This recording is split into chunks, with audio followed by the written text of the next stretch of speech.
यहाँ पे इस वीडियो में हम बात करने वाले हैं cell the unit of life. हमारा चैप्टर स्टार्ट होता है सेल, और सेल का रिलेशन एक लिविंग ऑर्गेनिज्म के साथ में। लिविंग ऑर्गेनिज्म की बॉडी में सेल क्या फंक्शन परफॉर्म करता है, कितने तरह के अलग अलग सेल होते हैं, सेल के बिहाफ पे लिविंग ऑर्गेनिज्म को यूनिसेल्युलर और मल्टीसेल्युलर में कैसे क्लासिफाई किया जाता है। फिर उसके बाद में हम यूकैरियोटिक सेल और प्रोकैरियोटिक सेल के पूरे डिटेल स्ट्रक्चर को यहाँ पे समझने वाले हैं। तो हमारे चैप्टर का नाम है cell the unit of life. Cell the unit of life. अब अगर इस चैप्टर के नाम के अंदर देखें सेल द यूनिट, यूनिट का मतलब होता है जो सबसे छोटी इकाई होती है या सबसे बेसिक रिक्वायरमेंट होती है किसी चीज को बनाने के लिए, किसी चीज को सस्टेन करने के लिए, उसको यूनिट कहा जाता है। सेल किसकी यूनिट है? लाइफ की। लाइफ यानी कि लिविंग ऑर्गेनिज्म। धरती पर जितने भी लिविंग ऑर्गेनिज्म हैं उनकी पूरी बॉडी सेल की बनी होती है, और जितना भी फंक्शन वो परफॉर्म करते हैं, कोई सा भी फंक्शन वो परफॉर्म करते हैं, वो सेल के थ्रू ही परफॉर्म कर सकते हैं। इसका मतलब जो सेल है वो लिविंग ऑर्गेनिज्म की यूनिट है। चाहे हम स्ट्रक्चरल तौर पे बात करें, जो बॉडी का ढांचा बनता है, जो फिजिकल बॉडी बनती है किसी लिविंग ऑर्गेनिज्म की, वो सेल से मिलकर के बनती है। साथ में जो फंक्शनल फीचर्स होते हैं, कोई भी लिविंग ऑर्गेनिज्म जितने भी फंक्शंस परफॉर्म करता है वो सारे के सारे फंक्शन सेल की मदद से ही परफॉर्म करता है। अब अगर लिविंग ऑर्गेनिज्म के स्ट्रक्चरल डिटेल्स की बात करें, लिविंग ऑर्गेनिज्म की बॉडी में जो सेल उसका स्ट्रक्चर बनाता है, उसके बिहाफ पे दो तरह के लिविंग ऑर्गेनिज्म होते हैं, मल्टी सेल्यूलर और यूनिसेल्यूलर। अगर किसी लिविंग ऑर्गेनिज्म की बॉडी में एक ही सेल प्रेजेंट है, वो एक सेल उसकी कंप्लीट बॉडी को रिप्रेजेंट कर रहा है, तो ऐसा ऑर्गेनिज्म यूनिसेल्युलर ऑर्गेनिज्म कहलाएगा। वहीं पर दूसरे तरह के ऑर्गेनिज्म होते हैं मल्टी सेल्यूलर। जहां पर हमें एक लिविंग ऑर्गेनिज्म की बॉडी में बहुत सारे अलग अलग टाइप के सेल दिखाई पड़ते हैं। अब अगर यूनिसेल्युलर और मल्टी सेल्युलर ऑर्गेनिज्म के फंक्शंस की बात करें, तो भाई यूनिसेल्युलर ऑर्गेनिज्म के पास में उसकी बॉडी में एक ही सेल प्रेजेंट है, तो जितने भी लाइफ के फंक्शंस हैं, चाहे वो फूड को इनटेक करना हो, फूड को डाइजेस्ट करना हो, किसी से फाइट करना हो एनिमी से, या फिर कोई भी और फंक्शन परफॉर्म करना हो, रिप्रोडक्शन करना हो, जितने भी फंक्शन यूनिसेल्युलर ऑर्गेनिज्म के अंदर परफॉर्म होते हैं वो एक सिंगल सेल परफॉर्म करता है। ऑल लाइफ एक्टिविटीज, हम बोल सकते हैं कि भाई इसके अंदर जितनी भी लाइफ की एक्टिविटीज है वो कौन परफॉर्म करता है? By a single cell.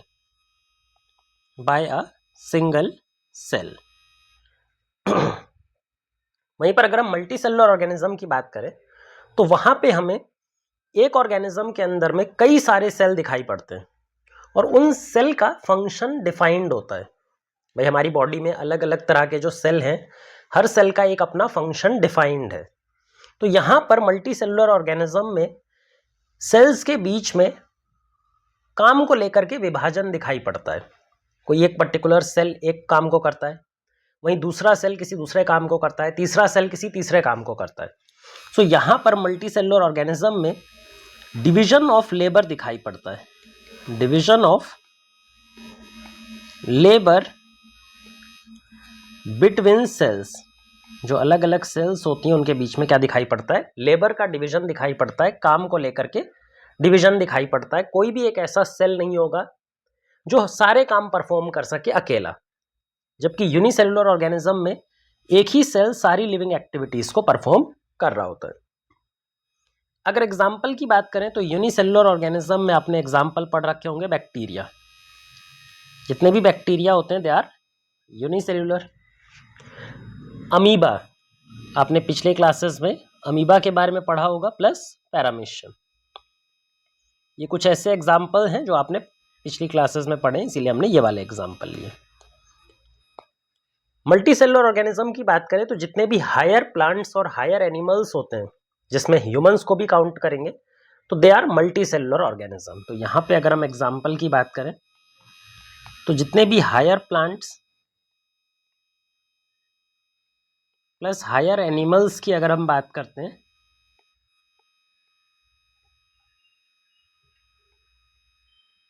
Higher animals including human beings, इसी के अंदर में हम अपने ह्यूमंस को भी काउंट करेंगे तो वो भी मल्टी सेलुलर ऑर्गेनिज्म में ही काउंट किए जाएंगे। तो ये एक बेसिक ओवरव्यू है जहां पे हमने बताया कि भाई सेल कैसे किसी भी लिविंग ऑर्गेनिज्म का स्ट्रक्चरल यूनिट भी होता है, स्ट्रक्चरल के साथ में फंक्शनल यूनिट भी होता है। और क्योंकि लिविंग ऑर्गेनिज्म का structural plus functional unit cell है, तो लिविंग ऑर्गेनिज्म की बॉडी पूरी तरह से सेल से मिलकर के बनी होती है। कितने नंबर ऑफ सेल एक लिविंग ऑर्गेनिज्म की बॉडी में पाए जाते हैं, उसके बिहाफ पे दो तरह के ऑर्गेनिज्म है, यूनिसेलुलर, मल्टी सेलुलर। और यहाँ पे हमने उनका एक बेसिक डिफरेंस उनके बीच में और कुछ एग्जाम्पल को लेकर के स्टडी किया। ये बेसिक है सेल बायोलॉजी को स्टार्ट करने से पहले।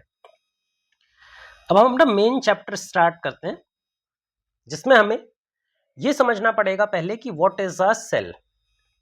भाई अगर हम सेल बायोलॉजी पढ़ रहे हैं, सेल के बारे में चीजें पढ़ रहे हैं, तो पहला जो टॉपिक हमारे पास में है what is a cell.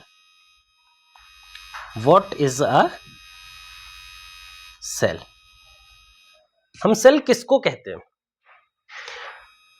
Cell एक माइक्रोस्कोपिक स्ट्रक्चर है। अगर सेल की बेसिक डेफिनेशन लिखने जाएं तो सेल एक माइक्रोस्कोपिक स्ट्रक्चर है। माइक्रोस्कोपिक यानी जिसको देखने के लिए हमें माइक्रोस्कोप की जरूरत पड़ती है। हम डायरेक्टली अपनी आंखों से सेल को नहीं देख पाएंगे। अगर किसी सेल को ऑब्जर्व करना है तो आपको माइक्रोस्कोप लगेगा।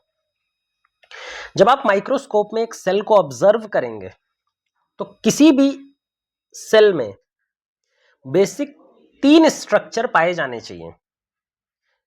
अगर ये तीनों स्ट्रक्चर उसके अंदर में प्रेजेंट है तो उसको हम एक कंप्लीट सेल स्ट्रक्चर बुलाएंगे। तो अगर हम एक सेल की बात करें जो कि एक कंप्लीट सेल स्ट्रक्चर शो कर रहा है, कंप्लीट सेल स्ट्रक्चर, तो मिनिमम उसके पास में 3 चीजें होनी चाहिए, 3 स्ट्रक्चर होने चाहिए। पहला cell membrane, cell membrane, cell membrane के अलावा साइटोप्लाज्म, साइटोप्लाज्म, और थर्ड इज न्यूक्लियस। न्यूक्लियस के अंदर में डीएनए होता है, तो कई बार इसको न्यूक्लियस की जगह डीएनए भी लिखा जाता है। तो एक कंप्लीट सेल स्ट्रक्चर जो कि एक माइक्रोस्कोपिक स्ट्रक्चर है, उसमें 3 चीजों का मिलना बहुत जरूरी है। वो 3 चीजें कौन सी हैं?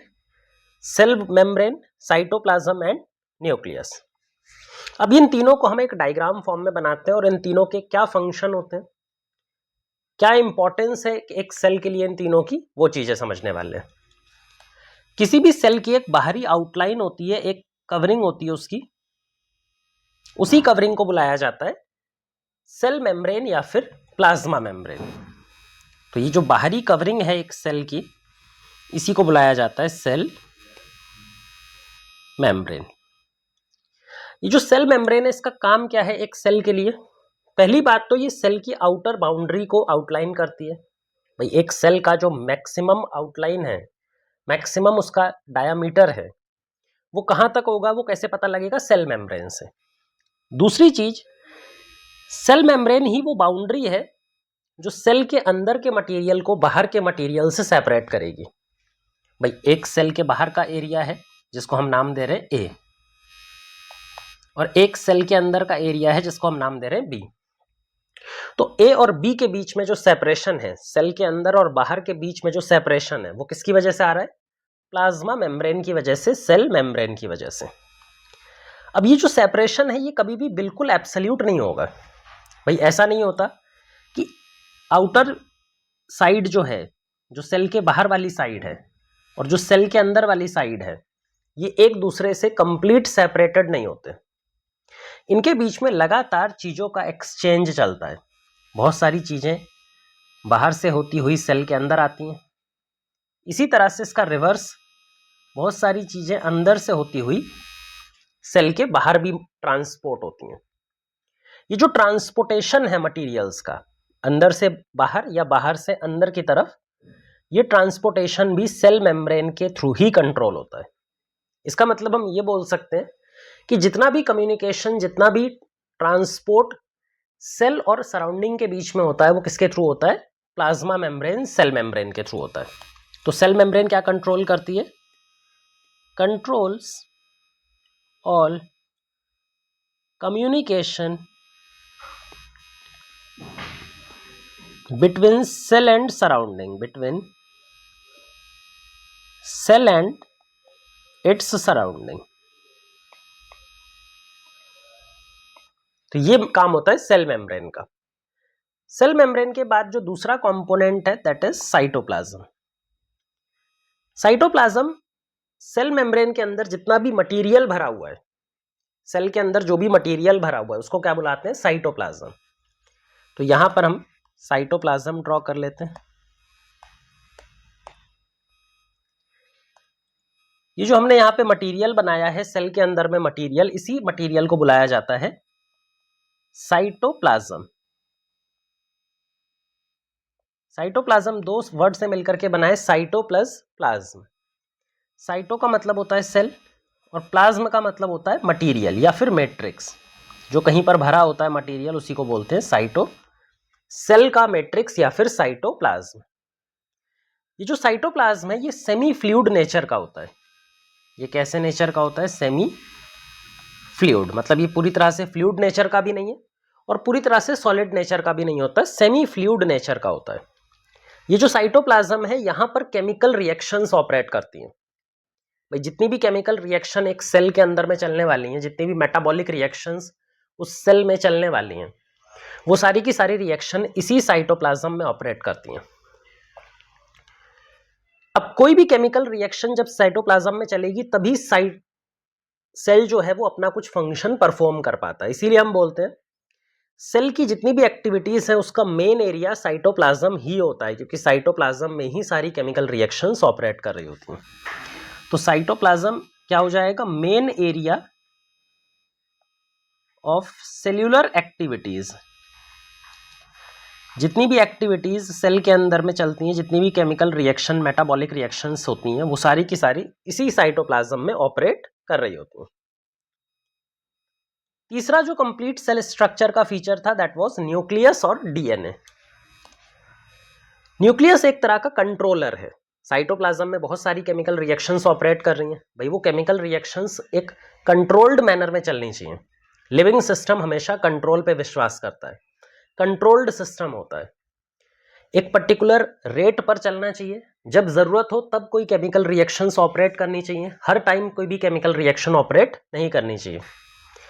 तो ये जो केमिकल रिएक्शन एक सेल के साइटोप्लाज्म में ऑपरेट कर रही है, इसको कंट्रोल करने के लिए स्ट्रक्चर पाया जाता है सेल के अंदर जिसको बोलते हैं न्यूक्लियस,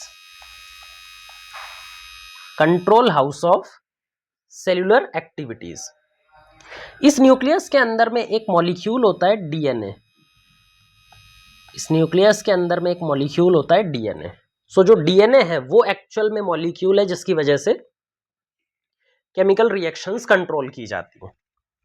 तो कई बार इनको इंटरचेंजेबली यूज कर लेते हैं, न्यूक्लियस बोल लो या फिर अगर डीएनए लिखा है तो आप डीएनए की तरफ भी डायरेक्टली जा सकते हैं। तो किसी भी सेल के पास अगर सेल मेम्ब्रेन, साइटोप्लाज्म, न्यूक्लियस या फिर डीएनए देखने को मिल रहा है तो ऐसे सेल को हम एक कंप्लीट सेल स्ट्रक्चर बुला सकते हैं। लेकिन अगर उनमें कंप्लीट सेल स्ट्रक्चर ना हो, भाई अगर किसी सेल के पास में कंप्लीट सेल स्ट्रक्चर ना हो तो उसके क्या कॉन्सिक्वेंसेस हो सकते हैं, उसका क्या रिजल्ट हो सकता है, उसे हमें समझना पड़ेगा। अगर कोई भी इनकम्प्लीट सेल्यूलर स्ट्रक्चर के साथ में इनकम्प्लीट सेल्यूलर स्ट्रक्चर प्रेजेंट है, तो जो इनकम्प्लीट सेल स्ट्रक्चर वाले सेल होते हैं ये कभी भी इंडिपेंडेंट एग्जिस्टेंस शो नहीं कर सकते। ऐसे सेल कभी भी, ऐसे स्ट्रक्चर कभी भी अपना इंडिपेंडेंट खुद का एग्जिस्टेंस मेंटेन नहीं कर पाएंगे, अकेले वो सरवाइव नहीं कर पाएंगे। उनको सरवाइव करने के लिए किसी होस्ट की जरूरत पड़ेगी जिसकी मशीनरी वो यूज करेंगे। इसका सबसे अच्छा एग्जांपल है वायरस। वायरस जो होते हैं वो ना तो लिविंग होते हैं ना नॉन लिविंग होते हैं, क्योंकि वायरस के पास में कंप्लीट सेल स्ट्रक्चर एब्सेंट है। वायरस को सरवाइव करने के लिए, मल्टीप्लाई करने के लिए एक होस्ट सेल की जरूरत पड़ती है। यहाँ पर एक होस्ट सेल है, वायरस इस होस्ट सेल को इन्फेक्ट करेगा, इन्फेक्ट करके उसकी मशीनरी को यूज करेगा, उसकी केमिकल मशीनरी को यूज करेगा और केमिकल मशीनरी को यूज करके अपना सर्वाइवल, अपना रिप्रोडक्शन मेंटेन करता है। तो वायरस को सर्वाइव करने के लिए एक होस्ट सेल की जरूरत पड़ रही है। जब किसी की जरूरत आपको पड़ती है अपने सर्वाइवल को मेंटेन करने के लिए, तो आप इंडिपेंडेंट नहीं कहलाओगे। इंडिपेंडेंट वही हो सकता है जिसके पास मिनिमम ये तीनों चीजें या फिर कंप्लीट सेल स्ट्रक्चर देखने को मिलता हो। अब ये बात हमने की है आज के टाइम पे सेल के बारे में हमारे पास क्या क्या इंफॉर्मेशन है, सेल और लिविंग ऑर्गेनिज्म के बीच में क्या रिलेशन हमें आज के टाइम पता है, वो सारी चीजें हमने यहाँ पे कवर की। अब सेल के बारे में बेसिक बातें पढ़ने के बाद हमें ये समझना है कि सेल की डिस्कवरी या फिर सेल को डिस्कवरी में किन साइंटिस्ट ने अपना योगदान दिया है। जो मेजर एक्सपेरिमेंटेशन है, जो मेजर रिजल्ट है सेल डिस्कवरी के अंदर, वो हम समझेंगे यहाँ पे। तो हमारे टॉपिक का नाम है history of cell discovery, history of cell biology.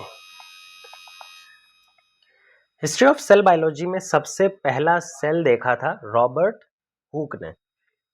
जो सबसे पहला सेल किसी ने ऑब्जर्व किया है माइक्रोस्कोप के अंदर में, वो ऑब्जर्व किया था रॉबर्ट हुक नाम के एक साइंटिस्ट ने।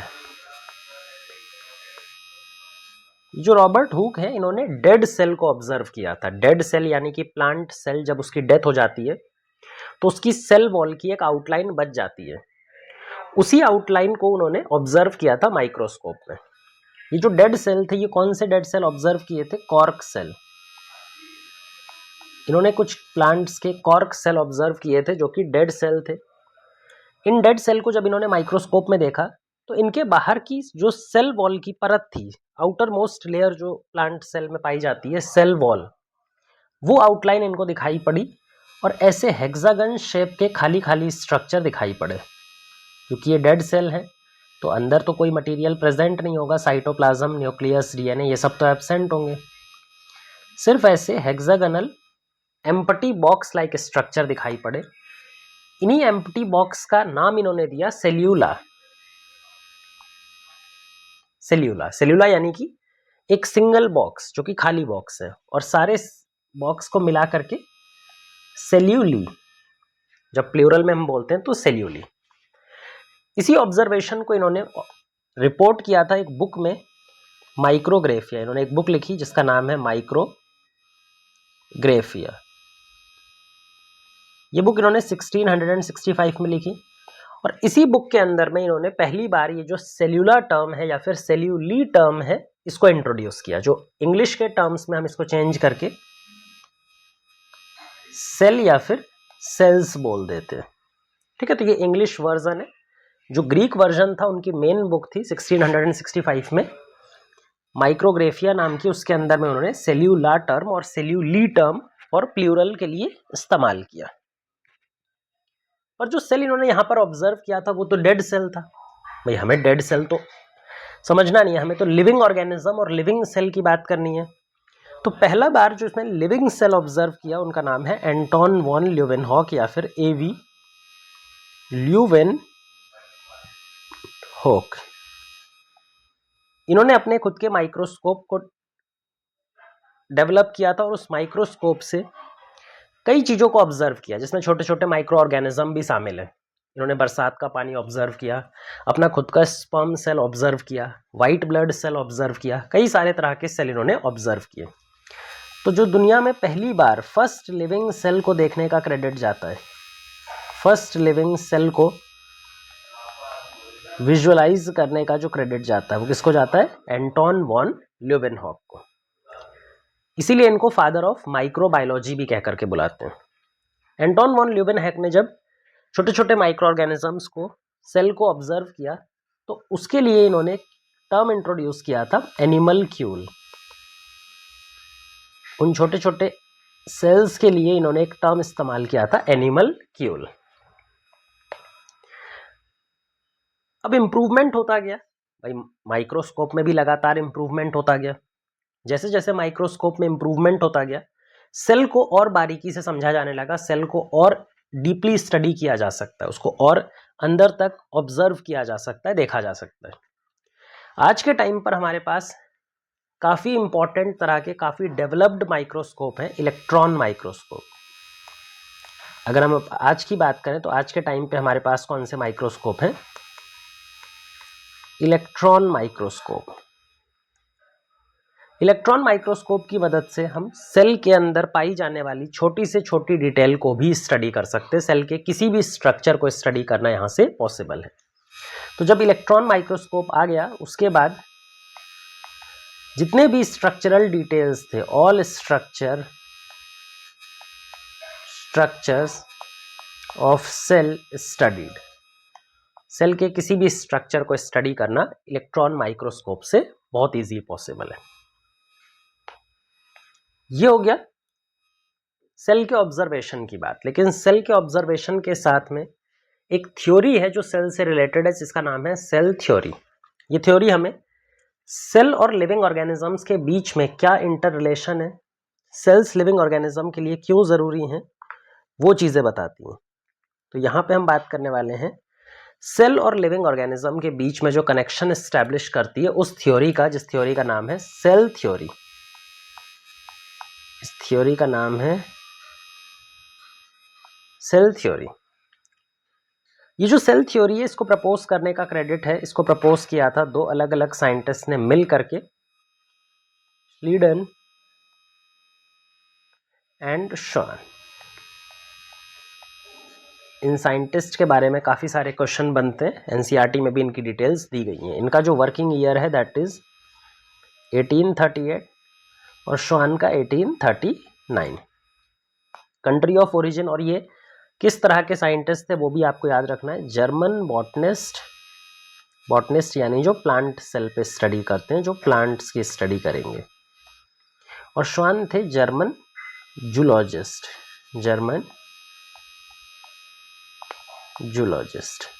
ये हमें याद रखना है भाई, ये जर्मन जूलॉजिस्ट और ये जर्मन बॉटनिस्ट। सबसे पहला काम आता है स्लीडन का। स्लीडन ने, क्योंकि ये बॉटनिस्ट थे, प्लांट के ऊपर स्टडी कर रहे थे, तो कई सारे प्लांट स्ट्रक्चर को उन्होंने कट किया। कट करने के बाद में माइक्रोस्कोप के अंदर उसको ऑब्जर्व किया। जब माइक्रोस्कोप के अंदर में उन्होंने प्लांट के पार्ट्स को ऑब्जर्व किया तो इन्हें नजर आया कि कोई भी प्लांट पार्ट आप काट करके माइक्रोस्कोप में रखोगे तो उसके में सेल ऑब्जर्व किए जाएंगे। कोई सा भी प्लांट पार्ट आप तोड़ सकते हो, लीफ तोड़ सकते हो, स्टेम तोड़ सकते हो, रूट तोड़ सकते हो, हमेशा सेल नजर वहां पर आते हैं। क्योंकि इतना इंपॉर्टेंट डिस्कवरी था तो इन्होंने सेल के ग्रुप को भी स्टडी किया कि भाई डिफरेंट जो सेल होते हैं, जितने भी एक तरह के सेल होते हैं, वो सब आपस में क्लस्टर बना लेते हैं, ग्रुप बना लेते हैं और उसी ग्रुप को बोलते हैं टिश्यू। तो स्लीडन ने यहां पर एक हाइपोथेसिस प्रपोज किया। हाइपोथेसिस यानी कि एक साइंटिफिक गैस प्रपोज किया, जिसमें उन्होंने बताया कि जितने भी प्लांट्स हैं वो सारे के सारे प्लांट सेल से मिलकर के बने। All plants are made of cells. और जितने भी सेल एक तरह के होते हैं, सिमिलर टाइप ऑफ सेल, मतलब कि similar type of cells together form tissue. जो आपस में मिल करके किसका फॉर्मेशन कर देते हैं? टिश्यू का फॉर्मेशन कर देते हैं। ये हो जाता है हाइपोथेसिस। अब ये हाइपोथेसिस जब स्वान को पता लगी तो इन्होंने इस हाइपोथेसिस को और आगे बढ़ाया। भाई स्वान क्या थे? जूलॉजिस्ट थे। तो उन्होंने जो स्लीडन की स्टेटमेंट है या स्लीडन का जो हाइपोथेसिस है उसको एनिमल्स पे टेस्ट किया। तो स्वान ने क्या किया? यहाँ पर स्वान ने क्या किया?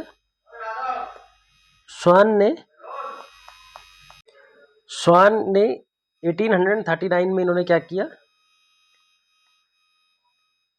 इन्होंने इस स्टेटमेंट को एनिमल्स पे टेस्ट किया। तो इन्होंने यहाँ पे एनिमल्स के सेल को स्टडी किया। एनिमल बॉडी पर स्टडी करने पर इन्होंने पाया कि जैसे प्लांट्स की बॉडी में सेल पाए जाते हैं, उसी तरह से एनिमल बॉडी के अंदर भी क्या पाए जाते हैं? सेल पाए जाते हैं। इससे ये क्लियर हो गया कि भाई प्लांट्स के जैसे सेम एनिमल बॉडी में भी सेल की मिलकर के वो बने होते हैं। इसी स्टेटमेंट को स्वान ने एक हाइपोथेसिस की फॉर्म में, जिसको हम बोलते हैं सेल हाइपोथेसिस, एक हाइपोथेसिस जिसका नाम है सेल हाइपोथेसिस, उस सेल हाइपोथेसिस में इन्होंने बताया कि all plants and animals are made of cell and cell products. किसके बने हैं? वो सेल के बने हैं और साथ में सेल प्रोडक्ट के बने हैं। ये इनकी स्टेटमेंट थी। इसी को बुलाया जाता है आज के टाइम पे सेल हाइपोथेसिस। हाइपोथेसिस यानी जिसको अभी प्रूफ नहीं किया गया है, पूरी तरह से जिसका प्रूफ नहीं होता, ऐसी स्टेटमेंट को हम बोलते हैं हाइपोथेसिस। फिर जब इनके एक्सपेरिमेंटेशन के थ्रू या फिर एक्सपेरिमेंट्स के थ्रू जब हम इसको प्रूफ कर देते हैं तो यही क्या कन्वर्ट हो जाती है? थ्योरी में। तो यही आगे चल करके मॉडिफाई करके सेल थ्योरी में कन्वर्ट हो जाएगी। लेकिन उससे पहले श्वान का एक और कंट्रीब्यूशन हमें याद रखना है कि श्वान ने एनिमल और प्लांट सेल के बीच में कंपैरिजन भी किया। इन्होंने प्लांट सेल को तो स्टडी किया ही था, एनिमल सेल को स्टडी किया ही था, उसके साथ में बहुत सारे प्लांट सेल भी स्टडी किए और उसकी मदद से एक कंपैरिजन एस्टैब्लिश किया प्लांट और एनिमल सेल के बीच में। जो कंपैरिजन इन्होंने बताया कि प्लांट सेल के ऊपर में एक मोटी सेल वॉल पाई जाती है जो कि एनिमल सेल में एब्सेंट होती है, क्योंकि एनिमल सेल के बाहर कोई सेल वॉल नहीं होती है, वहां पर सिर्फ एक सेल मेम्ब्रेन होती है जो उसकी सबसे बाहरी लेयर मानी जाती है। तो अगर हम प्लांट सेल की बात करें तो प्लांट सेल के आउटर मोस्ट साइड पे हमें क्या मिलता है? सेल वॉल, जो कि एक मोटी सी थिक रिजिड लेयर होती है। वहीं अगर हम एनिमल सेल की बात करें तो एनिमल सेल में ऐसी थिक रिजिड वॉल नहीं पाई जाती। एनिमल सेल की सबसे बाहर वाली लेयर सेल मेम्ब्रेन ही कहलाएगी। क्या कहलाएगी? सेल मेम्ब्रेन कहलाएगी। ये कंट्रीब्यूशन स्वान के हो गए। अब इन दोनों ने मिल करके एक थ्योरी प्रपोज की जिसका नाम है सेल थ्योरी, जिसमें श्वान और स्लीडन दोनों के कंट्रीब्यूशंस, दोनों के वर्क को इंक्लूड किया जाता है। सेल थ्योरी के अकॉर्डिंग जो हाइपोथेसिस था उसको थोड़ा सा और मॉडिफाई किया गया और उसी हाइपोथेसिस को, जो यहाँ पे हाइपोथेसिस है, इसको हम कॉपी कर लेते हैं डायरेक्ट।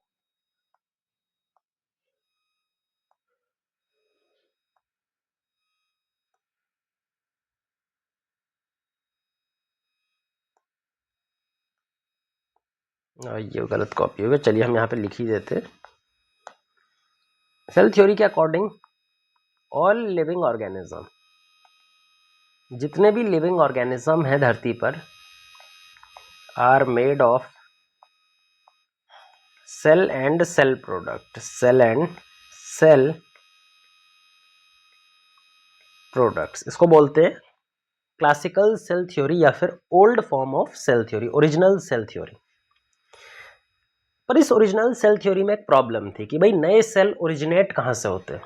जब एक लिविंग ऑर्गेनिज्म ग्रो करता है तो उसकी बॉडी में नए सेल प्रोड्यूस होते हैं। कोई भी लिविंग ऑर्गेनिज्म जब ग्रो करेगा तो उसकी बॉडी में नए सेल बनने चाहिए।